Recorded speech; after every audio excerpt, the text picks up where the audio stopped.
Good afternoon. It's Monday, the 17th of April, 2023, just after 1 o'clock. Welcome to UK Column News. Your host today, Mike Robinson, myself, Brian Gerrish. We're delighted to be joined by David Scott, bringing us northern exposure from north of the border, and Mark Anderson reporting from the United States. Plus, we have a guest. David, let's get straight on then with this article from the Scottish Union for Education, which is headlined, "Are Schools Harming Children by Affirming Their Transgender Identity?" Yes, this was an advert we were running last Wednesday, Mike, for this event. So this was a live event in Dundee asking this question, are schools harming children by affirming their transgender identity? And I was fortunate enough to be able to go along and hear it in person. There was quite a significant demonstration by the trans rights activists outside, and we have a little video of that.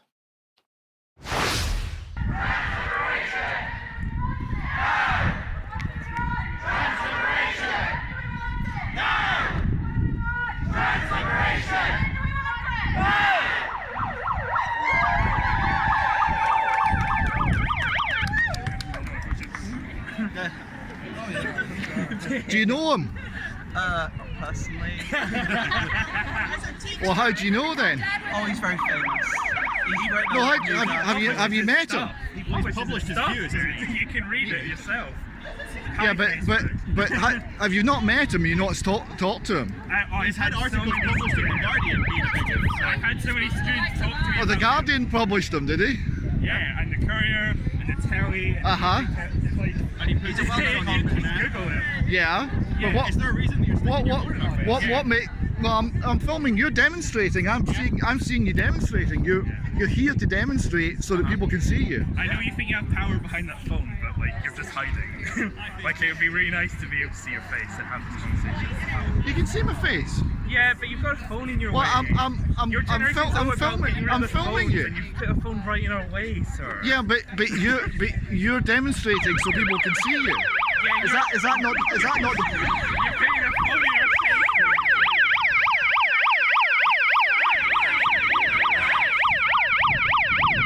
So you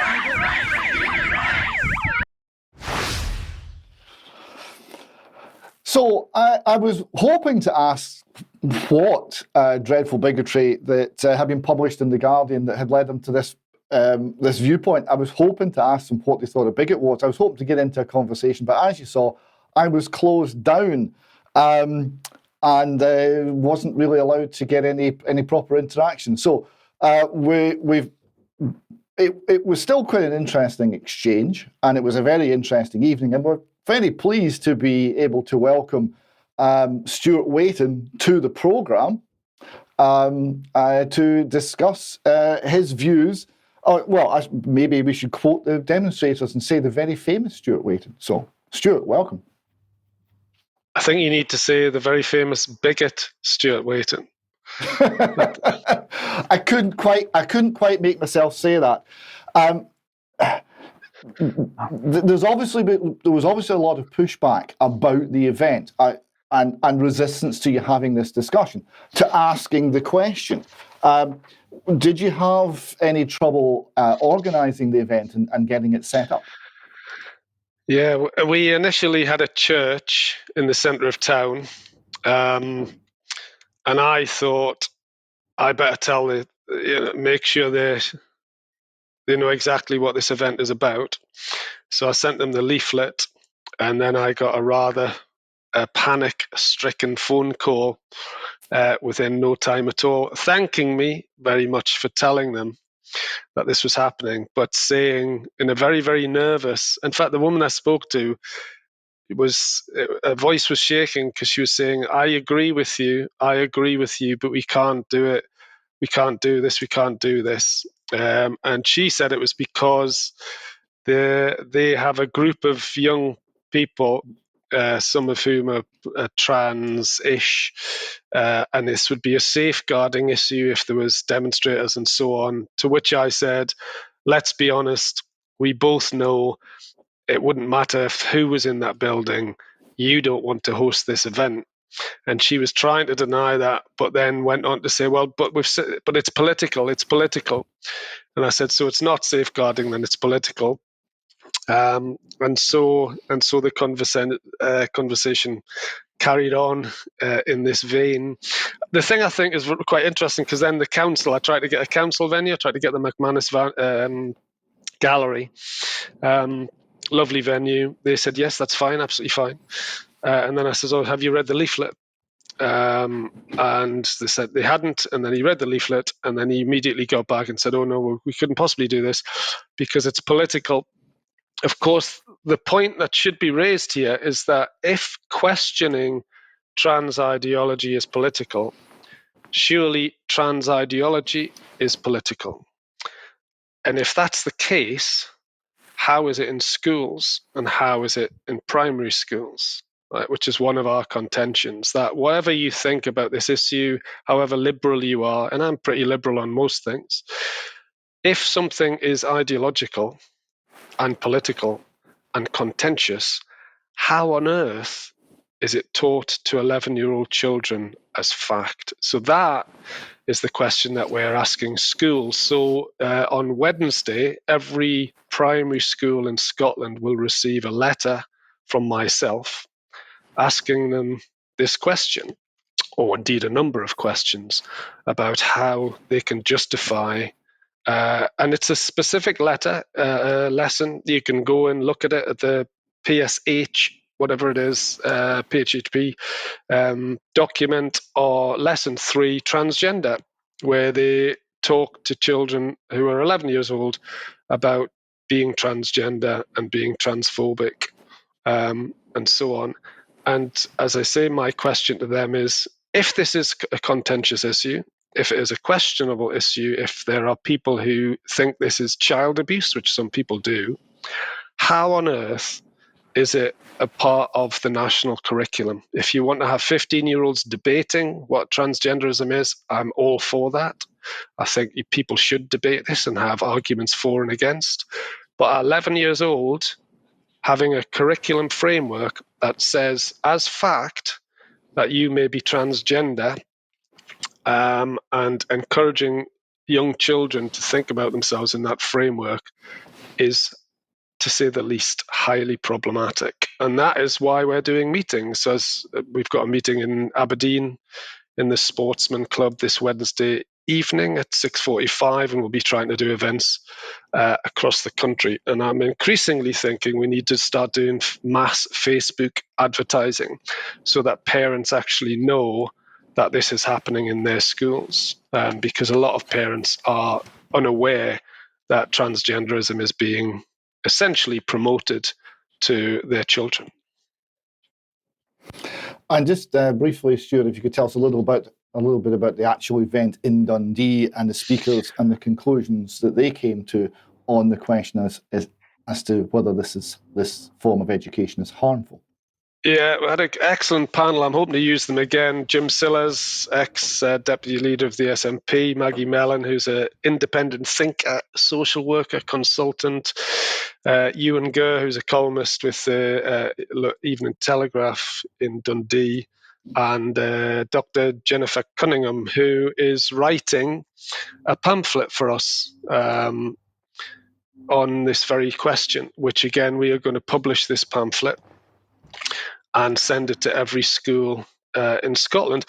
And everybody there, obviously this was a meeting that was a critical questioning meeting, and the individuals there gave a variety of insights and issues regarding this matter.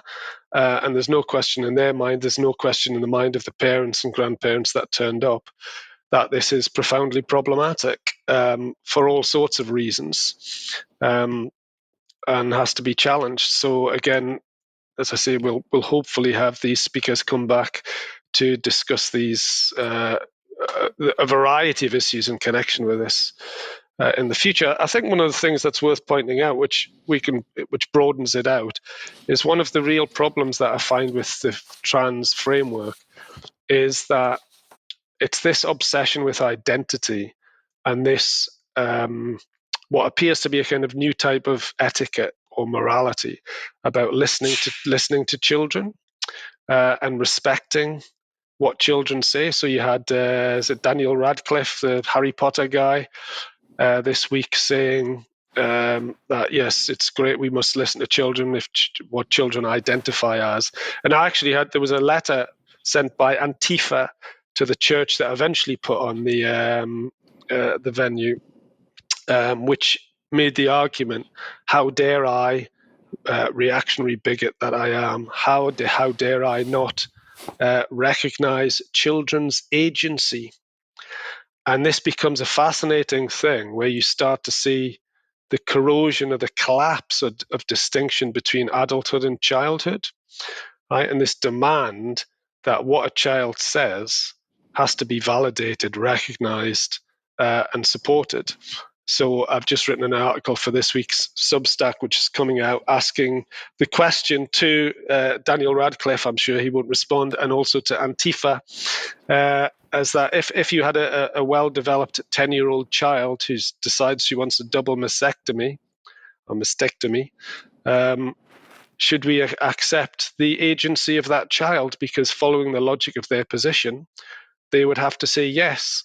And that's where we end up in a profoundly brutal, uncivilized, and horrific situation if you follow the logic of this type of argument, which on the surface appears to be polite, seems to be, as I say, a kind of new form of etiquette, seems to be child-centered, all these kind of liberal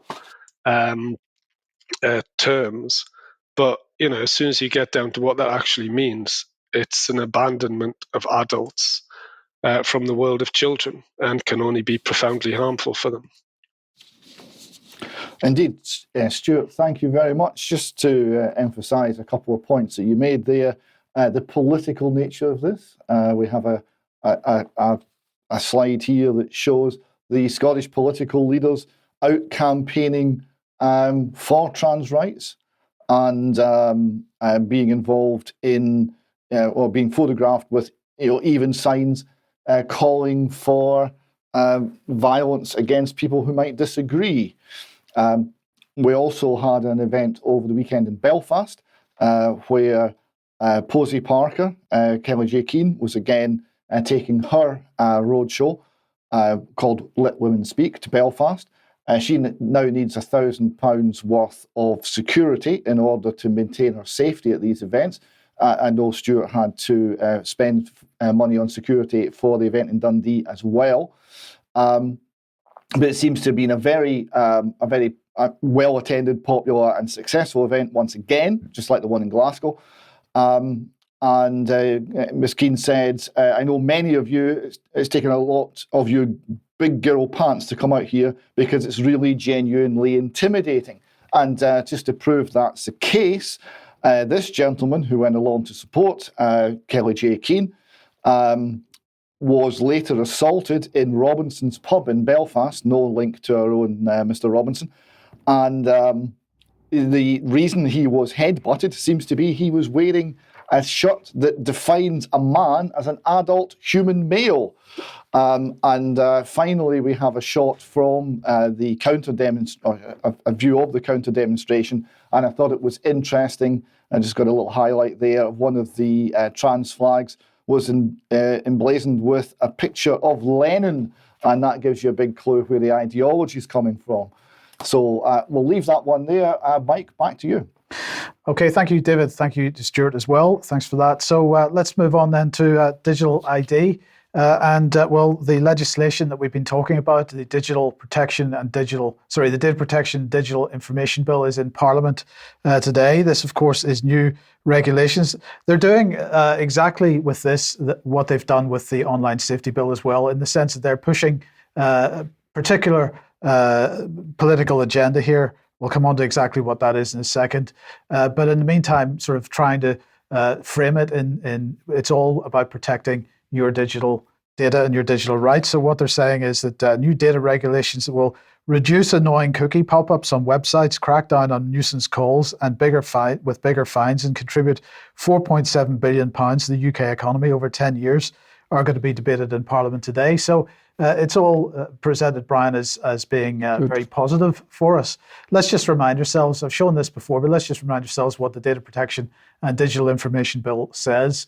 It's a bill to make provision for the regulation and processing of information related to identified or identifiable living individuals, to make provision about services consisting of the use of information to ascertain and verify facts about individuals, to make provision about access to customer data and business data, to make provision about privacy and electronic communications, to make provision about services for provision of electronic signatures, electronic seals, and other trust services, to make provision about disclosure of information to improve public service delivery, to make provision about the implementation of agreements on sharing information for law enforcement purposes, to make provision about the keeping and maintenance of registers of births and deaths, to make provision about the information standards for health and social care, to establish the Information Commission, to make provision about oversight of biometric data, and for connected purposes. So you can see that it's much more about those 2 or 3 little items that they were talking about, which are all about protecting us. So here's Julian Lopez, the data minister, who's launching this today in Parliament, saying this bill will maintain the high standards of data protection that British people rightly expect, but it will also help the people who are using our data to make our lives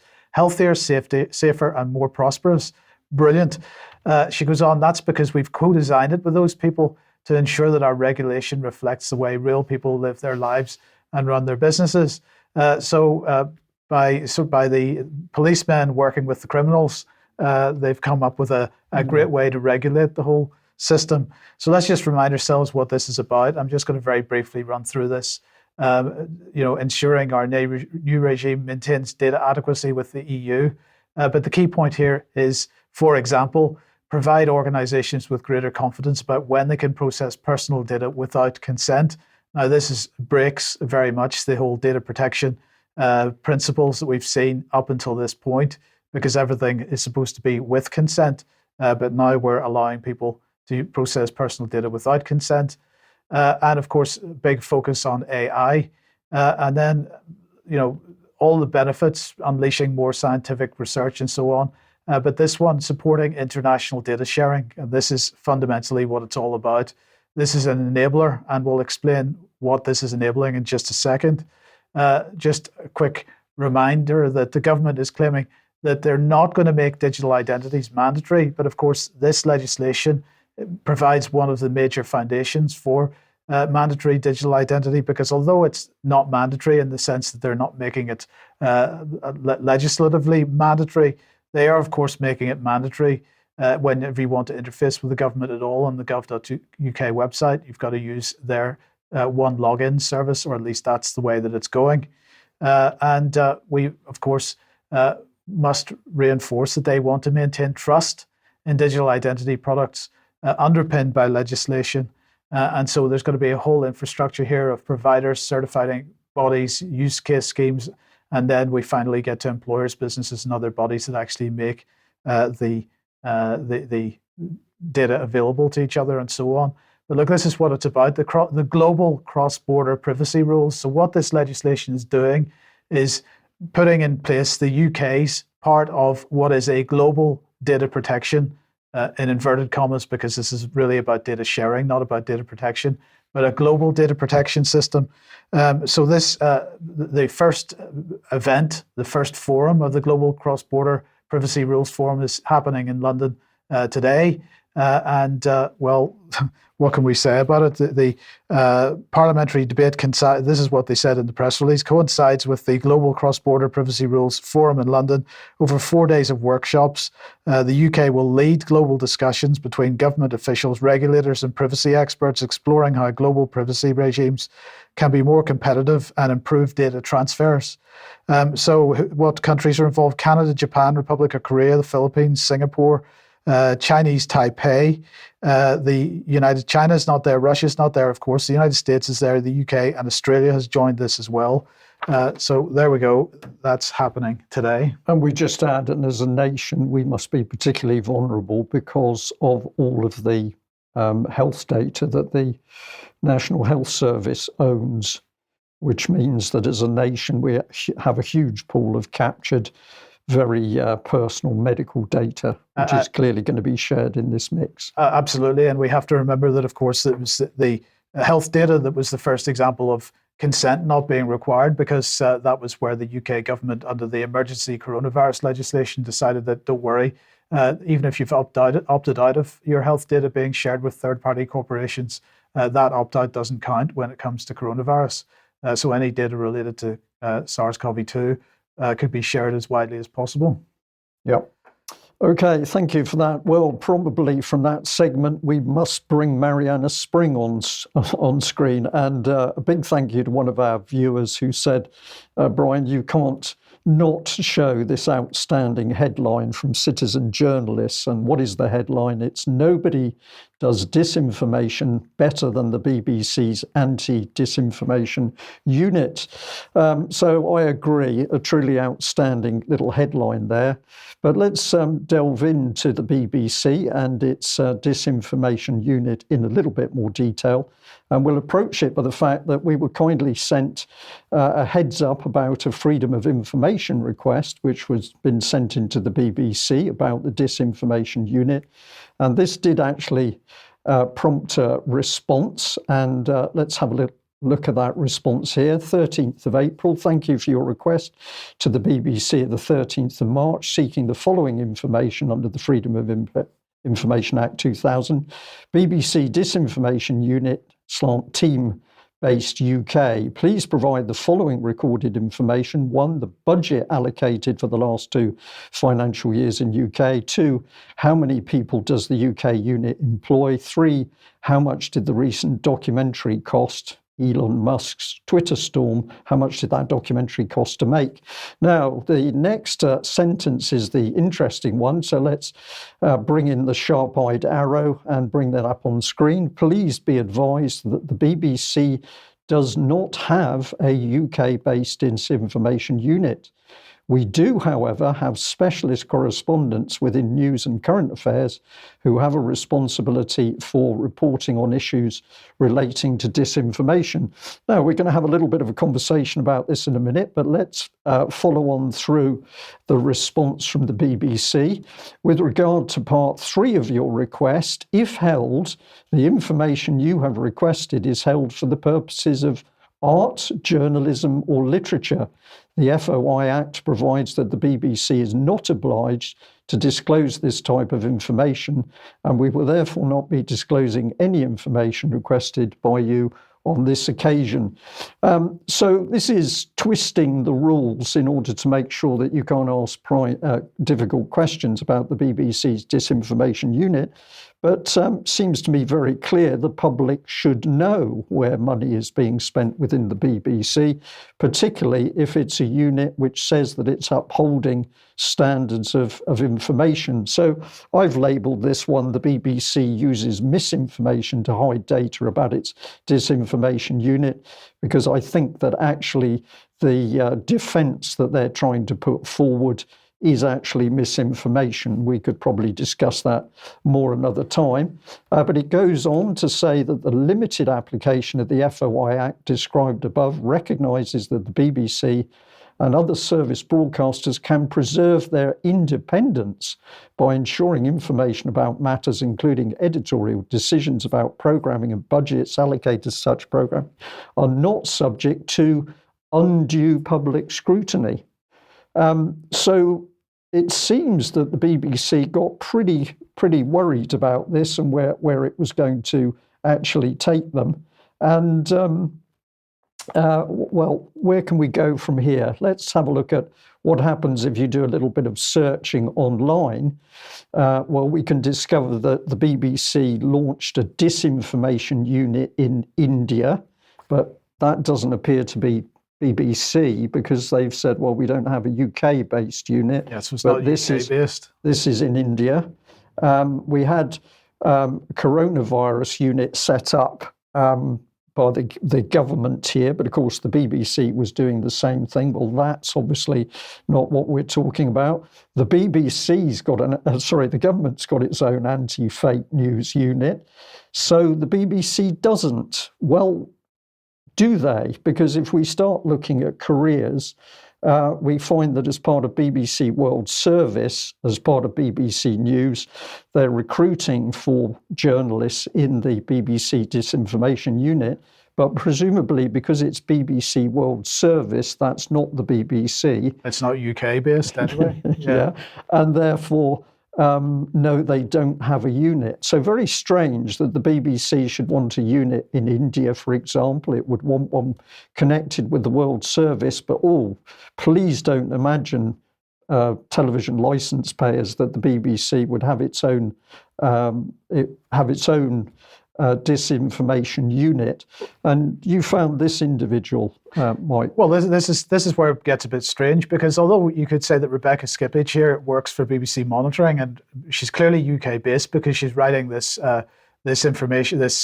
opinion piece, this research for Oxford University, and the research that she wrote is called "Is Public Service Media Doing Enough to Tackle Disinformation?" If we look at her little bio there, it says Rebecca Skippage established and leads the BBC's disinformation team and is an editor for the BBC-wide anti-disinformation unit. The team covers and uncovers global disinformation trends, verifies and debunks viral social media content, and creates digital material to help people spot and avoid fake news. And she's currently with BBC Monitoring. Now, BBC Monitoring claims that it monitors global social media, so it's not focused on the UK, they claim. But of course, that's what 77th Brigade claimed as well, Brian. And then when it actually comes to it, we discover that 77th Brigade is absolutely operational in the UK. And so my question then is it in fact the case that the BBC is running disinformation units in the UK just as it is abroad? Well, I would say it must be so. But on one hand, this lady's part of a team, but it says very clearly on this piece on her that she's part of the BBC-wide anti-disinformation unit. David, there's a frown on your forehead. Perhaps I could say to you, with your professional engineering background, your analytical skills, do you think the BBC might be lying here? Could be. I was just enjoying, the reason I was frowning, I was just enjoying Mariana Spring's output on the BBC, the most latest of which is an article on the ninjas fighting climate change denial on Twitter. So this is a group of 25 people who have decided to report anyone who has a different opinion to try and get them banned from Twitter. It's noble exercises like that Mariana cheers on. And of course, the BBC themselves have taken many, many years ago a strategic decision not to put the other side of the argument over climate change on their channel. They are suppressing it. It's not because the argument's not valid, it's not because the argument's not sound or has at least important points to make. No, it's a political reason, a political decision to suppress viewpoints. Just the same as the political decision in Dundee by the council venue was to suppress the Scottish Union for Education because their viewpoint was not the correct political colour. It's as simple as that. It's a state, it's a political machine making sure it can't be challenged by trying to control the airways. Indeed. I think Mark had a comment. Welcome to the programme, Mark. Yeah, real quick. This reminds me of a program I just gave in Austin after I covered that Independent National Convention, and I gave one on the mass media cartel. And I argued, and I think it's a sound argument, that if you have a unit like the BBC that has the tax and has all that billions of pounds of public money behind it, they should be required to be absolutely open about all their processes. And in that correspondence, you were showing that they're not, that they're saying, we don't have to tell you this. That is absolutely antithetical to the idea that they get all that public money, and yet they turn around and have all these exclusions. It's contradictory, it's wrong, and that's one of the fundamental things that needs to change, or they should have their license yanked. It's that simple. Couldn't agree more, I think. I just say, Mark, couldn't agree more. Welcome to the BBC. What a vile organisation. A multi-billion vile organisation. Right, let's move abroad then and to Sudan, and we'll hear some footage from apparently what's been going on over the last couple of days. Helicopters shot down. Certainly the Sudanese, the rapid reaction forces, claiming that they have been shooting down or downing helicopters over the last couple of days. We'll see tanks on the streets and so on in a couple of seconds. So look, this is an extremely complex situation over there. It's been going on for a very long time. We'll try to simplify it slightly, but you can see the type of thing that's happening. So, well, everybody should know where Sudan is, just south of Egypt here. We've got the Red Sea on the right-hand side. And two main factions at work here, the government forces that are in red and the so-called rapid reaction forces that are in blue. And this is the countryside that they seem to be occupying mainly and the main front there. And the question is, why has this all kicked off right at this moment? So let's just remind ourselves that the current government is not really a democratic government, of course, but it came about as a result of a coup in 2021. So the head of Sudan's armed forces, Lieutenant General Abdel Fattah al-Burhan, claims the military coup on the 25th of October 2021 was to protect the transition of democracy because political infighting was stalling progress on establishing crucial institutions, said Chatham House in November 2021. Now, they were very much wanting to reverse that military coup because, of course, the West wanting to have control over the government of Sudan. So the key problem is that the current military junta there have been attempting to hold elections for quite some time. And they said that they were going to hold elections in 2023. So this might be part of the reason that this is kicking off at the moment. The concern for the West is that there would be Islamist government would be the result of these elections, and that would be viewed as being undemocratic and against the international rules-based order. But let's just have a look at some of the stuff that's been going on over the last couple of years. I mean, there has been ebbs and flows, as the Cradle puts it, over Sudan-Israeli relations over the years. We've got UAE wanting to put $6 billion in to construct ports, and this is really probably what it's all about, is the ports at the end of the day, because China and Russia, of course, have a pretty large influence in the country. Now, the UN Security Council in March attempted to put an arms embargo on Sudan. Russia and China abstained from that for various reasons. But here's what I'm going to suggest is the main reason that this thing has kicked off right at this moment, and that is that I believe Sudan port itself, Russia has been aiming to use that as a base for its naval base for itself. They have finally had agreement for that. I just want to highlight this Middle East Eye article on this. The headline is Shadow Games in the Red Sea as Scramble for Sudan ports intensifies. And the subheadline is Fishermen tell Middle East Eye they were attacked by Russian fighters off Sudan's coast as Moscow, Washington, and others vie for power and profit. I just want to let you know what the basis of this claim that it was Russian forces, Russian fighters. We were attacked by some foreigners while we were fishing near Agig port, is the quote. They were white, and I believe they were Russian because I saw Russians in other parts of the region and they looked very similar, the fisherman said. So that is the totality of the identification, that the attacks were from Russians. But anyway, the Sudan military has finished its review of the Russian Red Sea base deal, and they intend to allow Russia to set up its base, or at least they had intended that right up until now. And just by coincidence, this insurrection, or if you want to call it that, has kicked off just at that particular moment. You consider that a coincidence? No. This is fermented trouble, which of course the West and the US in particular is so good at carrying out. Okay, well, let's move on to Ukraine, and I make no apologies for coming back to the BBC because this is where the media spin is taking place. So if we have a look at war in Ukraine from the BBC today, the one thing they're not talking about is the war in Ukraine because, of course, on the battlefield, the Russian advance in Bakhmut continues, horrific casualties on the Ukrainian side, regularly 300 men dying per day, some days up to 350.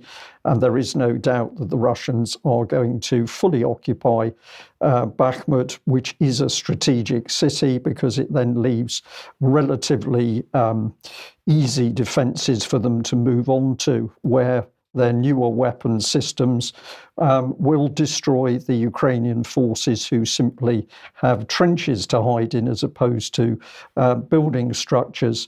So the BBC very happy not to report Ukrainian casualties because, of course, if they were to do so, it would start to take the lid off what's really happening in this war and hopefully bring it to a close as people are outraged. So if we have a look at another BBC headline, what the leaked Pentagon documents reveal. Now, this is from a couple of days ago, but if we have a look at the 8 key takeaways, it says here that Russia's infighting over the Ukraine dead. So we can't talk about the Ukraine dead without bringing in the fact that there's a Russian problem to it. We can't report the Ukrainian dead without trying to make out that the Russians have been spinning this by possibly manipulating some of the released documents. And if we go back to earlier BBC articles, which was talking about the leaked documents, there's quite a lot of dialogue in the casualties, but of course it's the Russians that have suffered the horrific casualties, between 189 and a half and 223 casualties. Ukraine much less, 124. 500 and 131,000. Well, of course, these cannot be true. And the key to that is the ratio of shelling, where the Russians are out shelling the Ukrainians consistently 6 or more to 1.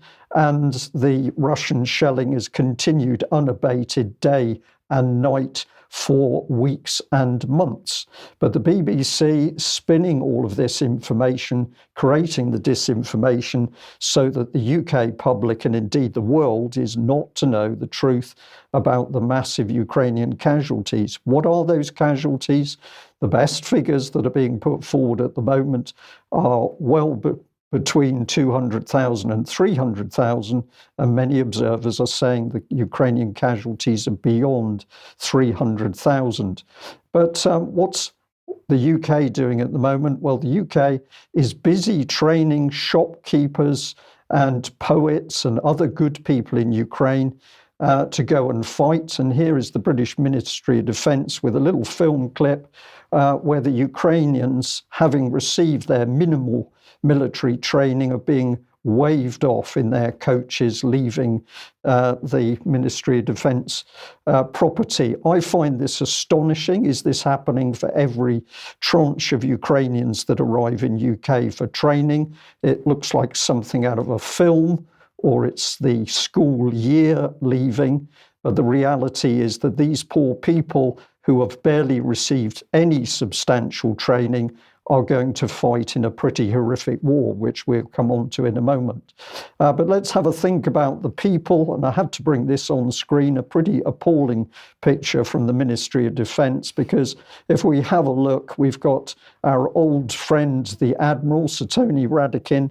He's changed from his sailor suit into the combat tough gear, which is remarkably clean because none of these men are going to be fighting on that battlefield. I find this quite obscene. At least present yourself to the camera in the proper uniform which you wear. But what are these men doing? Well, they're playing at troops. So where are the young Ukrainians going to be sent? These are some film clips which will just run on screen showing shelling. And the issue is that wherever there's Ukrainian forces, the Russians are shelling them or using multiple launch rocket systems against them. In the wooded areas, the Russians are particularly using thermobaric weapons, which are having a shocking effect on Ukrainians. And the Russians showing signs of wanting to use these systems in the built-up areas, but they've got to obviously pay attention to civilians who are still in many of the areas, but they don't bother returning sniper fire. They simply shelter the basic den of the snipers themselves. So that's the reality of the battlefield, and that's why those Ukrainians are being sent off by the British Ministry of Defence to die. And if we have a look at these little film clips of Ukrainian forces speaking out, we get another picture of what's happening. Now, this is simply text on screen. I'm going to do my best to talk the audience through it if you're just listening into UK Column News. But let's see where we go. This is entitled Citizens of Ukraine. And we've got a gathering of military men from the 127th Brigade, 228th Battalion of the Ukrainian forces in the Kharkiv area. They're saying, unfortunately, there's a situation in which it's decided to dispose of the whole battalion after a year of war. They want to annihilate us, and they're talking about their senior officers, by giving us bad orders, by criminal schemes within the unit and the brigade and the battalion. The soldiers are expressing a collective mistrust to the leadership of the whole of the 228th Battalion, including the 127th Brigade. They're saying that is the situation. Another man steps forward, and what does he say? He says, we address the people of Ukraine, support us, because a lot of our brothers died, a lot are wounded. Our leadership sends us as meat, calling us special forces through deception, not providing any information, no information to personnel. Through deception, they get us to Bakhmut, classified as special forces, but there's been no preparation, not having any effing heavy equipment, no evacuation of the wounded. Commanders are not inclined to save the lives of the soldiers. It's the opposite.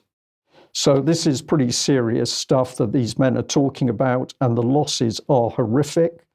If we go on to this one, where a gentleman is talking, he says he's foreman second grade, gives his name. He was born in 1963. He was a volunteer of the 35th Brigade, 3rd Battalion, 1st Assault Division, 8th Company. He wants to talk to politicians and President of Ukraine. He says, you passed a law according to which the family of a missing soldier is not eligible for compensation payments, even if there are witnesses that a soldier died. The reason why a soldier becomes missing, he says, is uneducated. I think that's unknown. And unprofessional planning of assault. As a result, when retreating under mortar fire, it's only theoretically possible to evacuate the body, but if there's the direct hit, there's nothing left of a person. So he's questioning the rules from the government. He says, 2 days ago, we went to recover men lying on the ground since November. You can't imagine what we were recovering. Now it's getting warm. What will happen to them? Nobody knows. Is it fair towards the dead and their families? So what this man is saying is effectively that if you're classified as missing in action, your family don't receive anything. And the government in Ukraine is particularly happy with this situation. Let's look at the next one where we get a little bit more understanding of what's going on. So this is a soldier being interviewed. And what does he say? He says, I want to draw attention to the situation in our brigade, the 110th Brigade, 3rd Battalion.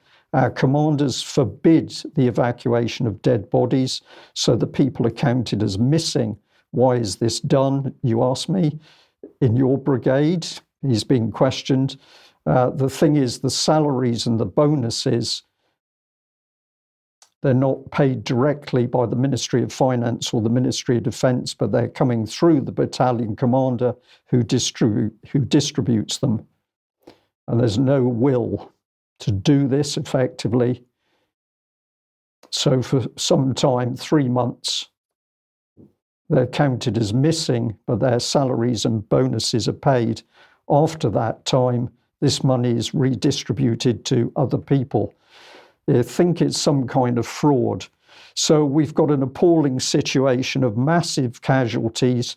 The dead are not recovered. They're left to rot on the battlefield, and people are classified as missing in action because ultimately the money and the salaries can be misappropriated. And just one more to ram this point home, none of this, of course, being reported by the West. So we've got another man, he starts out glory to Ukraine. I got a notification for my salary, no big surprise. And what he starts to tell is that 3 months in a row, he's only getting paid about $13.7 a month. So $2,000 is missing. This is happening to other soldiers, and he's asking where the money goes. But our leaders only ask, when do you move out to fight? So they're not interested in paying the soldiers, but they want them to go and fight, but they're paying the soldiers a pittance. And this man is asking the audience again, where does all this money go? So this is the appalling situation. And of course, the BBC is not going to report any of this because it shows Ukraine in turmoil and these horrific casualties on the battlefield, whilst other people are making gain from the salaries of the dead soldiers. Okay, if you like what the UK Column does, you'd like to support us, please head over to community.ukcolumn.org. There are options to help us out there. You could pick something up at the UK Column shop, but please do share material you find on the various platforms, including ukcolumn.org and ukcolumnextracts.co.uk. Okay, thank you for that. Well, we're delighted to say that tomorrow at 1 o'clock, we'll be streaming out the interview with Andrew Bridgen MP. Encourage as many people as possible to hear what this man had to say. And I will stress that one of the reasons that we did this interview was to give Andrew Bridgen the opportunity to speak freely to members of the public. Clearly, he's being denied this by much larger media streams, including the BBC. A quick reminder of the Alternative View virtual event taking place on Sunday, this coming Sunday. Brian is hosting it, Pippa King, John Kitson, Mark Anderson taking part in that as well, David Dubine. So that live stream is on the 23rd. If you head over to alternativeview.co.uk, you can find out how to join that. And again, your support much needed there because, of course, that's helping to kickstart the proper live event in October. Sorry. Yeah. Yes. And finally, just a quick reminder that Patrick is going to be speaking at Trafalgar Square on Saturday, this coming Saturday, 12 p.m. David Clues, Niall McRae, Anthony Webber, and Peter Ford also speaking. Not Our War, Keep Us Out is the event. Get along to that if you possibly can. Okay, and David, you've got a few words to say about your excellent interview with the banker. Well, this is from a former banker, Alison McLeod. The interview's up on the UK Column website. I picked out a quote from his most recent article on gold money, for which she's a chief researcher. He writes, all the signs point to a termination of the world's fiat currency regime, and with it there will be a radical change in central banking. Given that central banks in the Western Alliance are all technically bankrupt themselves, their survivability and that of their currencies is questionable. So that interview explores all of these issues, and I hope people will check it out. Well, perfect quote there, David, because that brings us to the IMF, who have been hosting their spring meetings in Washington, D.C. over the last few days. Here's some footage from it. It's all very, very exciting. Well, what were they announcing? Well, first of all, they announced on the first day of this, alongside the Digital Currency Monetary Authority, the official launch of the International Central Bank Digital Currency that, they're saying will strengthen the monetary sovereignty of participating central banks and will comply with the recent crypto assets policy recommendations proposed by the IMF. So who's pushing this? Well, it's this organization, the DCMA. This is Digital Currency Monetary Authority. This has come out of a consultation by the Bank for International Settlements. Let's see what they have launched. They have launched the Universal Monetary Unit. The Unicoin network is powered by the Universal Monetary Unit, aka Unicoin. Universal Monetary Unit is an innovation in store of value cryptographic cash. It's a continuous demand money commodity leveraging monetary policy to minimize high volatility and ensure continuous market demand. Universal Monetary Unit can be adopted as an official currency for settling trade payments and as a central bank cash reserve currency to mitigate against seasonal and systemic local currency depreciation. Universal Monetary Unit can be purchased in the local currency of each national economy, strengthening central bank monetary sovereignty. Central banks can enter into a bilateral agreement with Universal Monetary Unit if they prefer to hold UMU on their central bank digital currency ledger. So, David, this is very exciting news. I'm going to hold back my investment until they launch pan-galactic monetary units, because I don't think Universal is quite big enough. This strikes me as a little bit desperate. All the Eastern central banks are buying, what's that stuff called? Oh yes, gold, at a rate never seen since the Bretton Woods Agreement in 1944.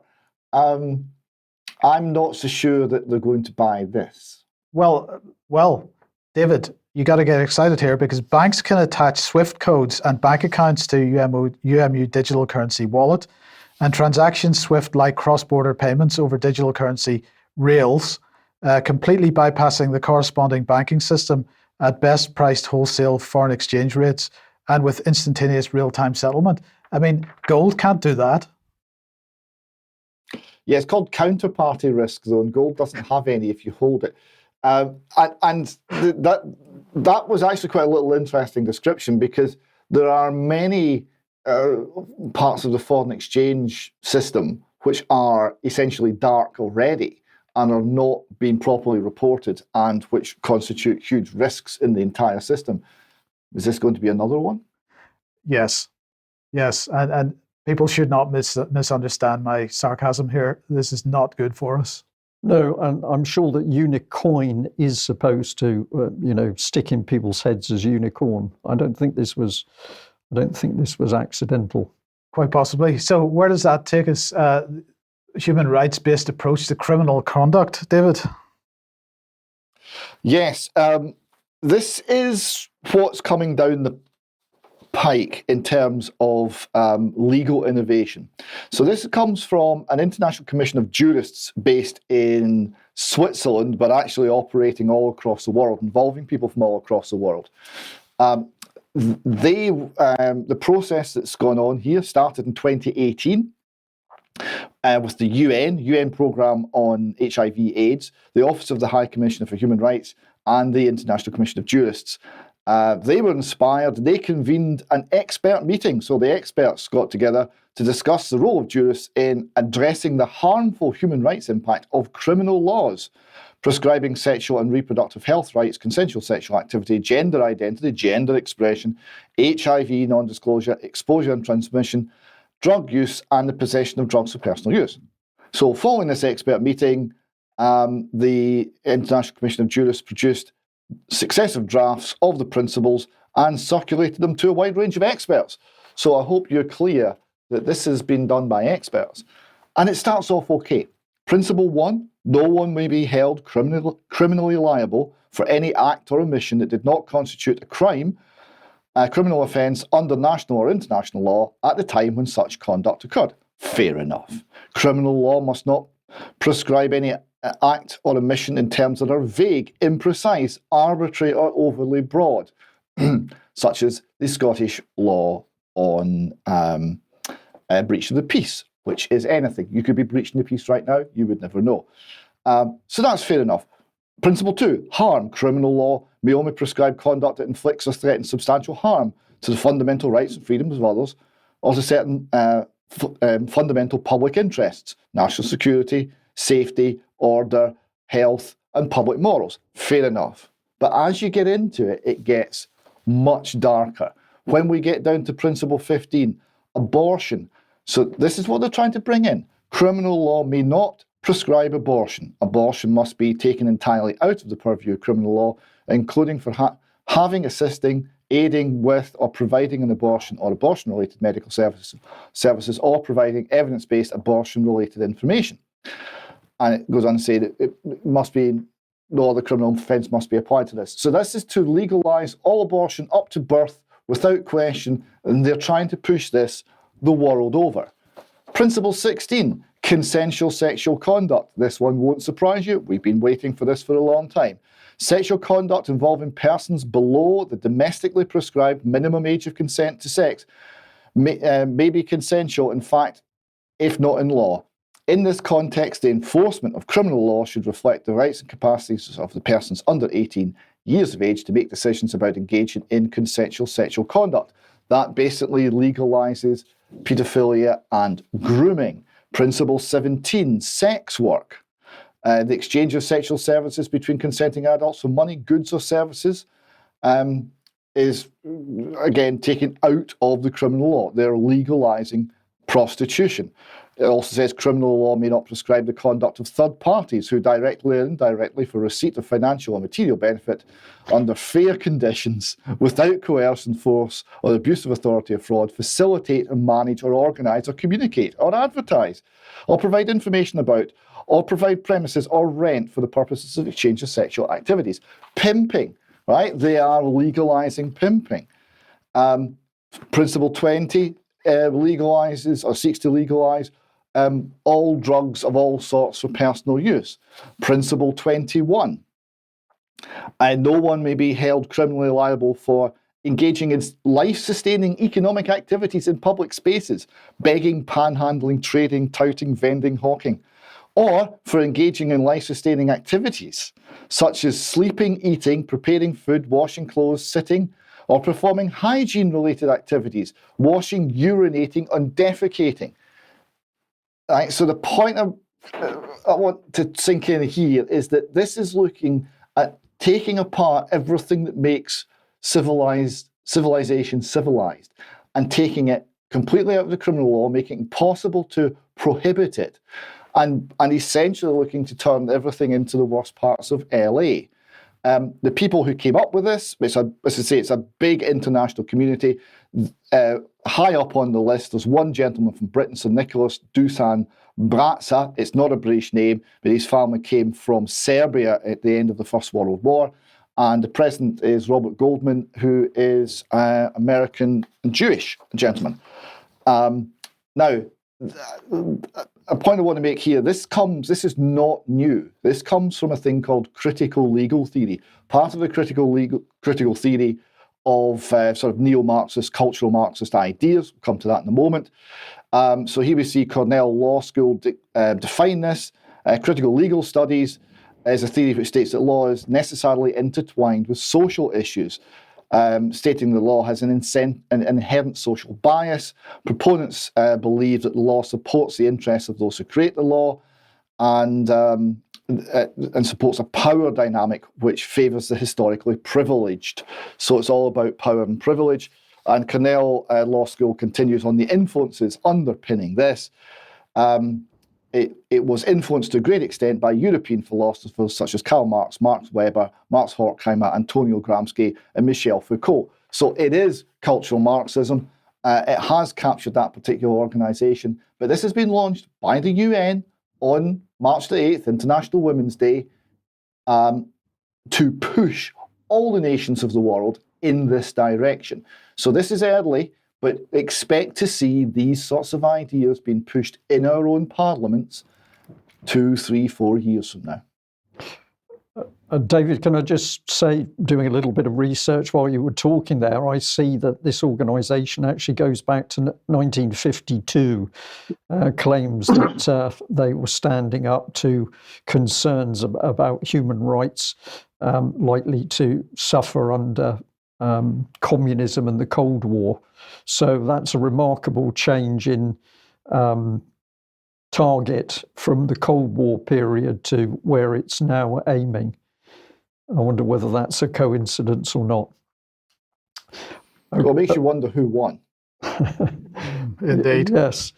Okay, well, let's bring in Mark. Mark, thank you very much for being with us. And you've got a variety of information to share with us today.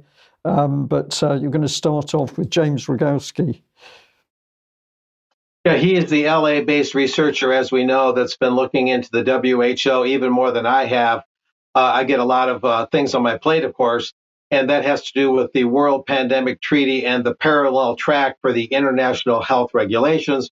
first created in 1969, updated in 2005, and now those IHR regs are being updated again. And what James is putting out here, this is from his Substack website, jamesroguski.substack.com, is a petition via the UK Parliament, a mechanism that's available, he's saying. And what it says here is if you live in the UK, or if you know someone who does, please help spread the word about this petition.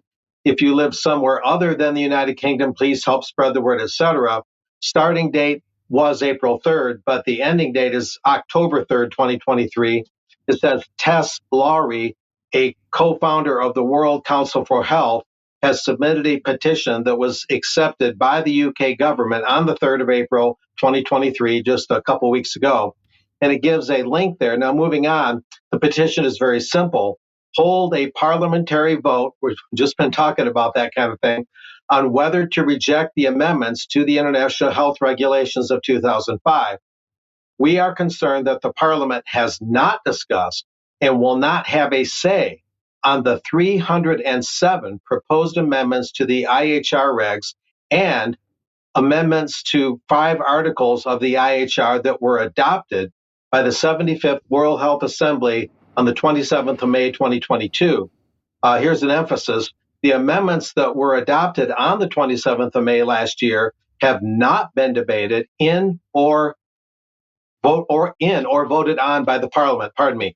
The UK has the authority to reject them under Article 61 of the International Health Regulations, but any such rejection must be within 18 months of their adoption. So there's a condition there that could easily be overlooked. Kind of winding up, Parliament must be given the opportunity to vote on whether to reject the amendments that have already been adopted, and also the 307 proposed amendments that are currently being negotiated by UK delegates to the 76th World Health Assembly. The UK has not proposed any of those 307 amendments. So with the World Pandemic Treaty target date coming up to try and wind it up in May of 2024, and the IHR regs on a parallel track, and James Roguski, has often said that the regs are where the teeth really are. The pandemic treaty is problematic, but much of the tyranny, the health tyranny, likely would come through these international health regulations. Anyway, this final slide here on this segment, Article 61 of the International Health Regulations gives each of the 194 member nations the authority to reject the amendments that were adopted back in May last year. But their rejection letter needs to be sent to the WHO before the end of November 2023. And I believe that's all the slides for this particular subject. But at any rate, so that's a very cogent and concise warning from James Roguski. And I looked into it. Of course, I confirm and concur that people need to be aware of these mechanisms and exercise them if they're so inclined. And now on another tack here, but kind of within the realm of COVID, of course, the World Pandemic Treaty is coming out of the COVIDocracy, the COVID crackdown that we had, and now they're looking at bird flu and some sort of fungus and other so-called global threats, with some authorities saying the bird flu could be even worse than COVID-19. These are the things that would give urgency and substance to a new World Pandemic Treaty and these regulations. There's got to be a threat. There's got to be a monster to destroy, or there's no incentive for any of this. But now we have reports. This is actually from LifeSite News earlier this year. Going back to LifeSite News there. I don't know if you guys have reported this already. I picked this up kind of stumbling across it. Ireland sees 42% more deaths in the past 2 months compared to pre-COVID levels. There's a sub-quote here, sub-quote. When we see death rates 3,000% higher, I think it means percent, in a small 6-week period than they were in a 6-week period pre-COVID, we can't have the government standing idly by, quote unquote, said Deputy Piedar Toibin, if I'm saying that name right. Yeah, just to clarify, Mark, that's actual numbers, so 3,000 extra deaths, not 3,000%. Okay, yeah. It says death rates 3,000 higher. It was a little misleading. Thank you for that. Anyway, moving on, I believe there's one more slide for this, and this comes from the Irish Examiner. Here we have an example of the Irish mainstream media. Funerals delayed as increase in the number of deaths puts mortuaries under pressure. So it's not just the conspiracy theorists at LifeSite News that are saying the number of deaths is very unusually high in Ireland. It's the mainstream press. But this article goes to great lengths to avoid mentioning even the notion that the COVID jabs could play any role in this. Like most mainstream media, they paint it as something more or less inexplicable and ultimately unexplainable. So this just gives more concern with what James Rogowski's talking about. If we can defeat the World Pandemic Treaty and put that on ice and get an honest look at these numbers, then we would, kind of dislodge that mechanism that is using COVID as a springboard to get into the next pandemic. And then they're trying to say, of course, that COVID-19, the disease, the actual disease is what's going to cause these deaths when it's actually the jabs. That would completely take the wind out of the sails of this movement to create this treaty. And what's going on in Ireland simply needs to be unmasked so we can see that it's very likely the jabs and not COVID itself. Yeah. Okay, thanks, Mark. So, David, let's move to Scotland and the continuing Sturgeon saga. Oh, it's a saga, yes. I keep trying to spare you from more of this, but there's too much coming forward and it's too interesting. Back in 2021, during lockdown, the National Executive Committee, the governing body of the SNP, were having meetings via Zoom. And someone recorded one, and this has been leaked to the press now. The background to this is the SNP is in financial meltdown as a party.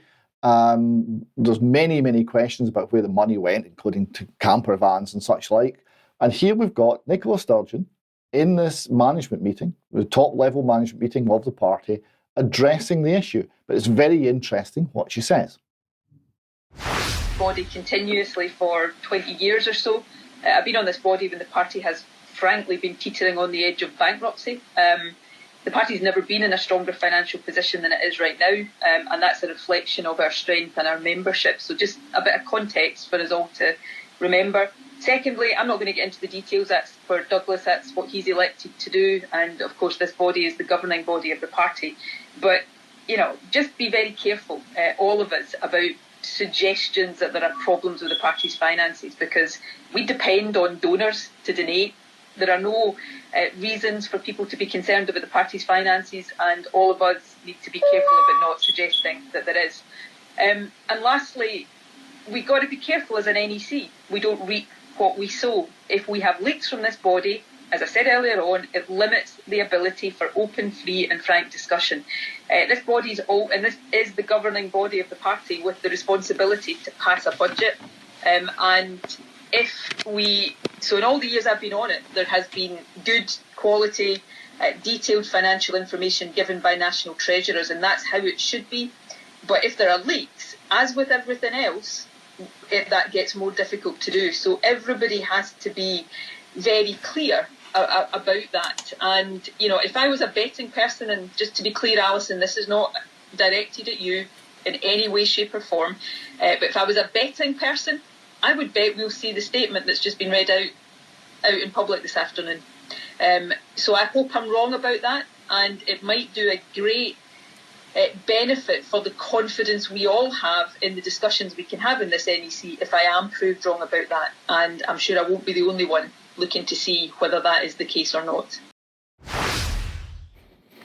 So did you enjoy that sort of school mom type tone to the governing body of the party? Basically, stop suggesting that there are problems and stop leaking information. Otherwise, we simply won't tell you what's going on. What did you make of that, gentlemen, before we move on?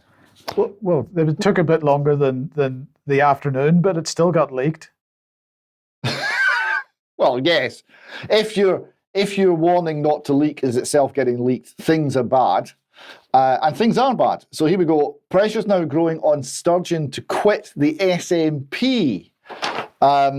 In fact, there's an expectation. She's not actually going to turn up this week in Parliament, but there's an expectation she'll now quit sooner rather than later. And Humza Yousaf is facing demands to suspend her. This comes as he was forced to deny that the party was close to bankruptcy.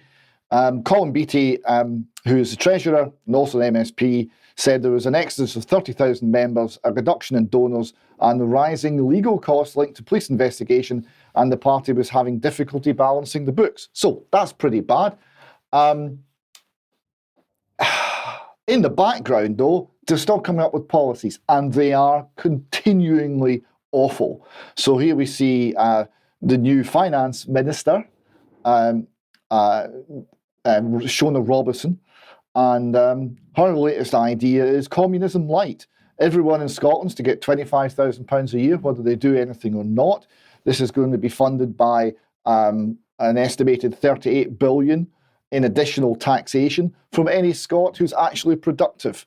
That is just a recipe for failure on a national scale. Now, this is all a bit grim. I thought I'd give you a laugh.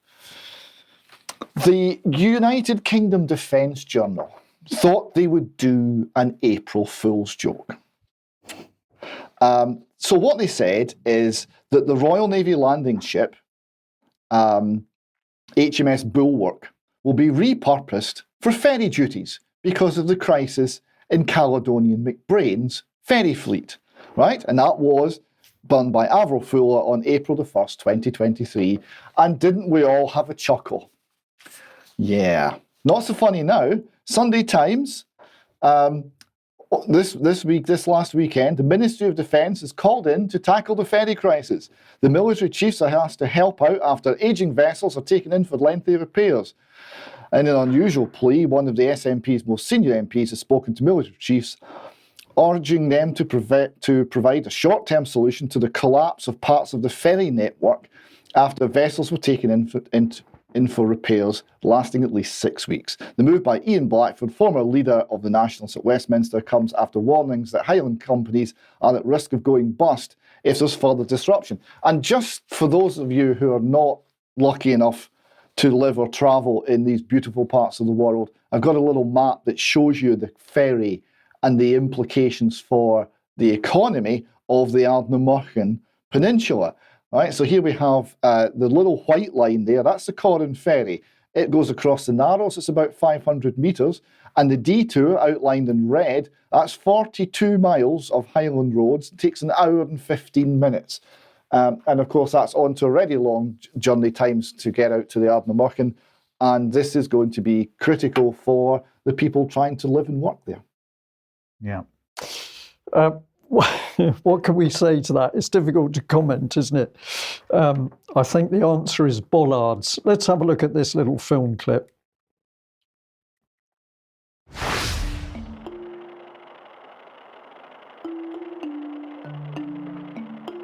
So this is the famous bollard. Somebody tried to set fire to it. They did something with petrol and it kind of all went up in flames one night. It's been run over, it's been smashed up, it's been lifted up, it's been taken away, it's had all kinds of adventures.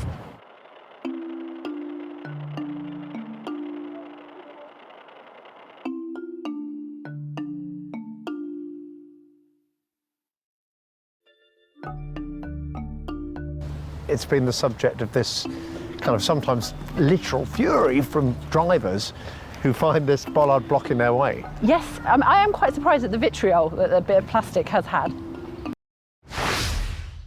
So if you get into that article, one of the key things is that the bollard and the planters have actually turned communities against each other, and I'm going to say that was the real objective in the first place, but this is reality of move towards 15-minute cities and control of traffic in neighbourhoods. If we just come to the article itself, it gives us a bit more detail. Notice that it's by Justin Rowlatt, the climate editor. Schemes designed to get traffic off the streets are turning neighbours against each other. In Oxford, the introduction of these government-funded low-traffic neighbourhoods has led to vandalism and angry confrontations, something the BBC loves, of course. I've been to meet locals there who believe the scheme will reduce congestion and pollution, and others who want the freedom to drive wherever they want. So BBC very happy because, of course, it's got people against each other. But in the article, it's got this subheadline, "Sinister Global Plot." But the opposition to the introduction of traffic restrictions has become increasingly vocal. And it says that there's a flurry of claims on social media that the restrictions are evidence of a sinister global plot to limit our freedom to travel. Now, I just want to bring in against that BBC article the Ministry of Housing, Communities and Local Government National Planning Policy Framework. This is from 2021. This is the introduction. It says the National Planning Policy Framework sets out the government's planning policies for England and how these should be applied. It provides a framework within which locally prepared plans for housing and other development can be produced. And if we go to 2, it gets interesting because it says the purpose of the planning system is to contribute to the achievement of sustainable development at a very high level.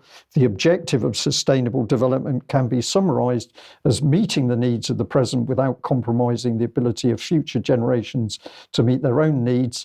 At a similarly high level, members of the United Nations, including the UK, have agreed to pursue the 17 global goals for sustainable development in the period to 2030. Now, this is not, what we can't say is that this document absolutely covers the issue of the plastic bollard, but the point we're making is that the moment you get into planning rules for a variety of things across UK, this is no longer to do with debate in Parliament and what constituents want. It's all down to what the United Nations wants with its sustainable development goals. So think about that. Do we really need Westminster anymore? And of course, doing things sustainably is coming into every aspect of our lives, including how we dispose of ourselves, Mark. Yes, indeed. A little while back today, David was talking about how life is being cheapened, abortion completely decriminalized, no matter what level, no matter what stage in life, through some Swiss agency. And yes, climate change must be adhered to. We must doff our hats to the god of climate change. And now, although this item seems to qualify for extra, it's just bizarre enough to kind of go anywhere. Turning bodies into soil. This is from a publication called The Week, which, by the way, is based in London and New York, I believe. And turning bodies into soil subhead, as cemeteries run short on space, and we heard about cemeteries being affected by all these deaths in Ireland, this spike in deaths, some people are turning to human composting to dispose of their remains. I'll let that float for a second. And The Week dutifully defines it. What is human composting? It is an environmentally friendly way of burying people, that's just great, in which human remains are turned into rich soil, also known as natural organic reduction, natural organic reduction. The process takes roughly 2 months to decompose a body, producing soil which loved ones might use to plant flowers, vegetables, or trees. In 2019, Washington became the first state, that'd be the Northwest Washington, to allow human composting, and hundreds of people have chosen this means of disposing of their remains. Oregon, Colorado, Vermont, and New York followed with their own legalization. California, of course, plans to allow human composting by 2027. As urban cemeteries around the world near capacity, and we have to ask ourselves why that's happening, cremation rates have soared, but many people concerned about climate change and the environment don't want their incinerated remains, heaven forbid, to release hundreds of pounds of carbon dioxide and toxic chemicals. A 2022 survey by the National Funeral Directors Association found that 60% of Americans are open to green end-of-life arrangements. Any comments, gentlemen? Well, one of our sharp-eyed viewers has mentioned the film Soylent Green, which, if you haven't watched it, may care to do that, where, of course, recycled bodies have another purpose. But well, it is talking about growing vegetables. Exactly. This is dangerous and perverse stuff coming in here very quickly. And, of course, you've got... Well, it shows the cheapening of human life, life reduced to its absolutely most base level. And of course, we were waiting for it. It had to come eventually. But now the next item up is we've been told by the climatologists, the ones that are warning us we're going to burn up or freeze to death any day, depending on what kind of climate change they want. They've been warning us that our protein sources, like raising cows and whatnot, are not sustainable. And we've all been saying, wait for it, wait for it. We're going to be made to eat bugs someday. Well, restaurants are now going full bore, some of them, into serving insects. Here we have Bug Appetit, 5 restaurants serving these sort of things. It says here, we have all tried that friend, maybe it's you, or excuse me, we all have that friend, maybe it's you, who has to try everything from awful dishes, OFFAL, to those crafted with the next big thing. While insects such as ants, grasshoppers, and crickets are already popular in parts of Mexico and elsewhere in the world, this sustainable source of protein has recently swarmed menus across the US and Canada. Grab your favorite adventurous eater and hit up one of those restaurants serving insects for an adventurous meal to remember.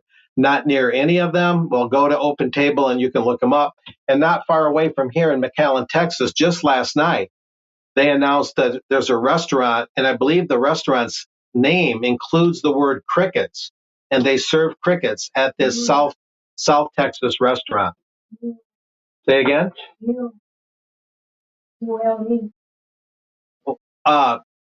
Mule. I guess it's called mule. I'm not sure why. My wife is saying.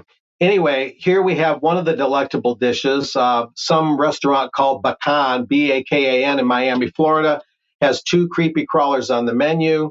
Agave worms, which are used in the tequila process as well, are pan fried to crispy perfection with guacamole served on a blue corn tortilla.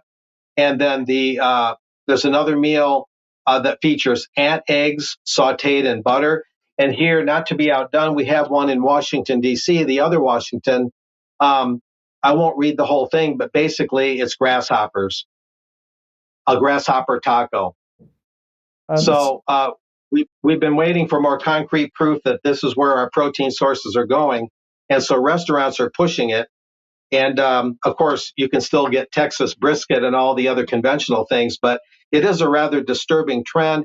This is not to say that bugs maybe haven't been a source of protein for many centuries, perhaps around the world, but they certainly fell out of favor. And now we see them coming back. Of course, it's a choice. We don't have to eat them necessarily, but they push it under the climate change mantra oftentimes. So we have to be concerned about where this is going. Well, it's a choice for the moment, Mark. I don't think it's going to be a choice for that much longer. No, and the other thing that I've observed is bags of dog food, which is now available in pet shops, pet stores, which actually says insect protein on the bag. So this is clearly a policy which is being forced in very quickly. On that note, Mark, we're going to finish the main news here. We're going to invite viewers into Extra Time. If you're a paid-up member of UK Column, come into Extra Time, as Mark's going to take us through another very interesting section on his latest visit to a conference. But we have to end the news here at the moment. So we're going to say, David, thank you very much for joining us, and Mark, but we'll see you in a few minutes in Extra Time. See you then. See you then. Thank you for joining us. Bye-bye.